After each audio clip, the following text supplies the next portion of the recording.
اعوذ باللہ من الشیطان الرجیم بسم اللہ الرحمن الرحیم السلام علیکم ورحمۃ اللہ وبرکاتہ۔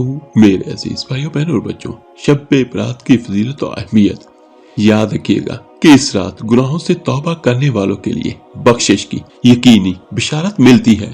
14 شعبان کا دن گزار کر آنے والی ایمان افروز اور رحمت افشاں رات شب برات کہلاتی ہے۔ اس کی اہمیت مسلمہ ہے۔ اس رات میں رب العالمین کی بے پایاں شفقت و رحمت و تشکر کا اظہار اور اپنی نیاز مندی کا عاجزانہ اعتراف کرنے کا موقع میسر آتا ہے۔ اس رات میں ایسے قیمتی اور نایاب لمحات رکھے گئے ہیں جو صرف خوش نصیبوں کو ہی حاصل ہوتے ہیں۔ اس کو لیلۃ البراء اور لیلۃ الرحمت بھی کہتے ہیں۔ حدیث میں ہے کہ اللہ تعالیٰ اس رات میں اپنے بندوں پر رحمت اور خیر کے دروازے کھول دیتا ہے۔ اللہ کے حضور سجدہ ریز ہونے سے سکون قلب کی ابدی دولت حاصل ہوتی ہے۔ شب برات میں عبادت کا ثواب عام اوقات کی نسبت زیادہ ملتا ہے اور یقیناً اللہ تعالیٰ سے ثواب کی بھی اور لطف و کرم کی بھی کثیر دولت حاصل ہوتی ہے۔ اس رات میں گناہوں سے توبہ کرنے والوں کے لیے بخشش کی یقینی بشارت ملتی ہے، کیونکہ یہ قید و عذاب سے بریت کی رات ہوتی ہے اور اللہ تبارک و تعالیٰ اپنی تمام تر عنایات کے ساتھ اپنی مخلوق پر متوجہ ہوتا ہے، لیکن سوائے مشرکوں، قاتلوں، ماں باپ کے نافرمانوں، شرابیوں، جواریوں، جادوگروں، کینہ پروروں، زانیوں، سود خوروں اور ذخیرہ اندوزوں کے دوسرے گناہوں کی بخشش ہوتی ہے۔ یعنی یہ وہ بد نصیب ہوتے ہیں جو اس رات بھی اللہ تعالیٰ کی رحمت کو حاصل نہیں کر پاتے، اور سورج غروب ہونے کے وقت سے ہی اللہ تعالیٰ نیچے آسمان پر تجلی فرماتے ہیں جو اس کی شان کے لائق ہے، اور طلوع فجر تک اعلان ہوتا ہے کہ ہے کوئی رزق مانگنے والا، استغفار کرنے والا اور مصیبت میں مبتلا کہ اس کی التجا پر اس کی دعائیں قبول کی جائے۔ بے شک خوش نصیب ہے وہ اللہ کے نیک بندے جو اس رات کو سوالی بن کر مانگتے ہیں اور اللہ کی رحمت اور برکت کو حاصل کرتے ہیں۔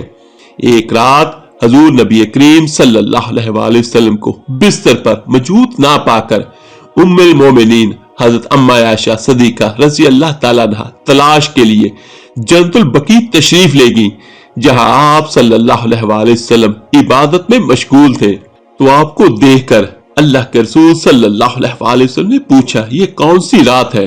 تو آپ رضی اللہ تعالیٰ عنہا نے عرض کیا، اللہ کے نبی خوب جانتے ہیں۔ تو میرے آقا دو جہاں صلی اللہ علیہ وآلہ وسلم نے فرمایا، آج شعبان کی 15ویں رات ہے جس میں اللہ آسمانی دنیا کی طرف توجہ فرماتا ہے اور اپنی مخلوق پر تجلی فرما کر بنی کلب قبیلہ کی بکریوں کے بالوں سے بھی زیادہ لوگوں کے گناہ بخش دیتا ہے۔ آپ صلی اللہ علیہ وآلہ وسلم نے نہ صرف رمضان المبارک میں غیر معمولی طور پر عبادت فرمایا کرتے تھے، بلکہ شعبان کے مہینے میں آپ دو جہاں صلی اللہ علیہ وآلہ وسلم کے اوپر ایک خاص کیفیت طاری ہو جایا کرتی تھی۔ میرے آقا دو جہاں صلی اللہ علیہ وآلہ وسلم کا ارشاد ہے، رمضان اللہ کا جبکہ شعبان میرا مہینہ ہے۔ اس ماہ کی 15ویں تاریخ کو رات کو جاگ کر عبادت کرنے اور دن کو روزہ رکھنے کی بہت اہمیت بیان فرمائی گئی ہے۔ حضرت عائشہ صدیقہ رضی اللہ تعالیٰ عنہا اور حضرت ام سلمہ رضی اللہ تعالیٰ عنہ فرماتی ہے کہ رمضان کے سوا سال کے باقی 11 مہینوں میں شعبان ہی وہ مہینہ تھا جس میں اللہ کے رسول صلی اللہ علیہ وآلہ وسلم سب سے زیادہ روزے رکھا کرتے تھے، اور آپ صلی اللہ علیہ وآلہ وسلم کا یہ عمل گہرے روحانی تعلق کی بنا پر تھا۔ آپ صلی اللہ علیہ وآلہ وسلم نے اپنی امت کے مسلمانوں کے لیے اس کو سنت اس لیے قرار نہ دیا کہ رمضان کے فرض روزوں کے ساتھ شعبان کے روزوں کا اضافہ ایک بوجھ بن جائے گا۔ سرکار دو عالم صلی اللہ علیہ وآلہ وسلم نے فرمایا کہ ماہ شعبان میں لوگوں کے اعمال اللہ کے حضور پیش کیے جاتے ہیں۔ میں چاہتا ہوں کہ میرے اعمال جب پیش کیے جائیں تو میں روزے کی حالت میں ہوں۔ سبحان اللہ، یہ ارشاد اس ہستی کا ہے جس کے لیے دو جہاں تخلیق کیے گئے۔ حضرت علی رضی اللہ تعالیٰ عنہ فرماتے ہیں کہ شب برات کو جو دعا اللہ سے مانگی جائے وہ قبول ہوتی ہے۔ آپ خود بھی اس رات کو کھلے آسمان کی طرف نگاہ اٹھا کر بہت دیر تک دعاؤں میں مشغول رہا کرتے تھے۔ حضرت اسامہ رضی اللہ تعالیٰ عنہ نے فرمایا، شب برات کو اعمال کا حساب ہوتا ہے، کیا ہی اچھا ہو کہ جب اعمال کا حساب بارگاہ خداوندی میں پیش ہو رہا ہو تو میں سر وجود ہوں اور بر وقت ندامت اور عبادت کام آ جائے۔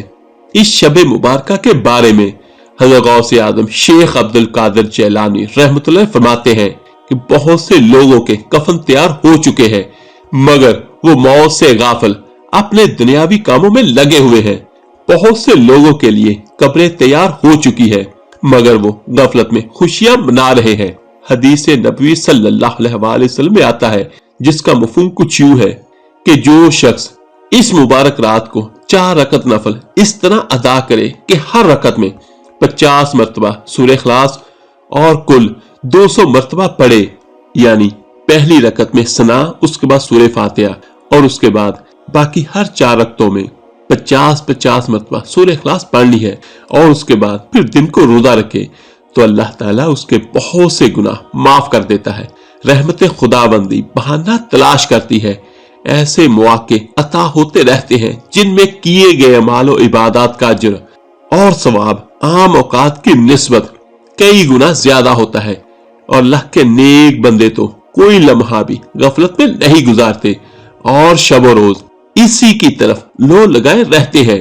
مگر شب عرفہ، شب قدر اور شب عید دین کی طرح شب برات بھی ایک ایسی رات ہے جس میں رب العالمین کی طرف سے بے بہا نوازشات کی دولت عطا ہوتی ہے۔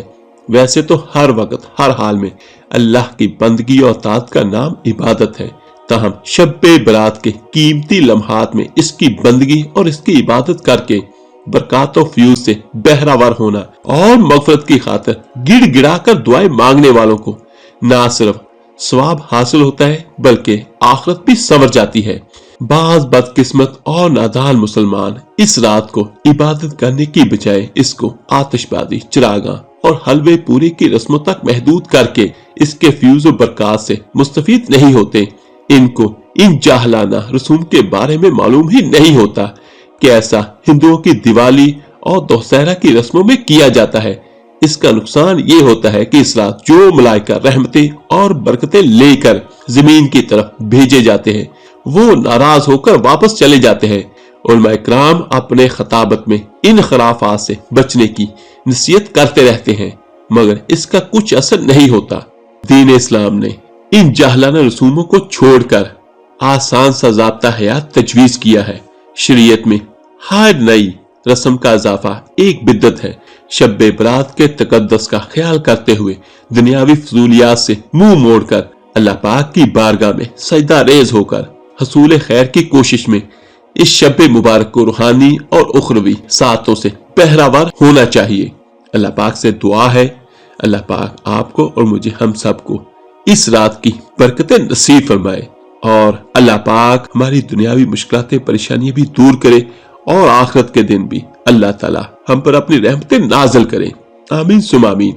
آپ میرے لیے دعا کیجیے گا، میں اللہ پاک سے آپ سب کے لیے ضرور دعا کروں گا۔ اس ویڈیو کو لائک اور شیئر کیجیے گا صدقہ جاریہ سمجھ کر۔ تو ملتے ہیں جلدی انشاءاللہ ایک نئی ویڈیو عمل کے ساتھ۔ اللہ پاک آپ کا اور آپ کی فیملی کا حامی اور ناصر ہو۔ اللہ حافظ۔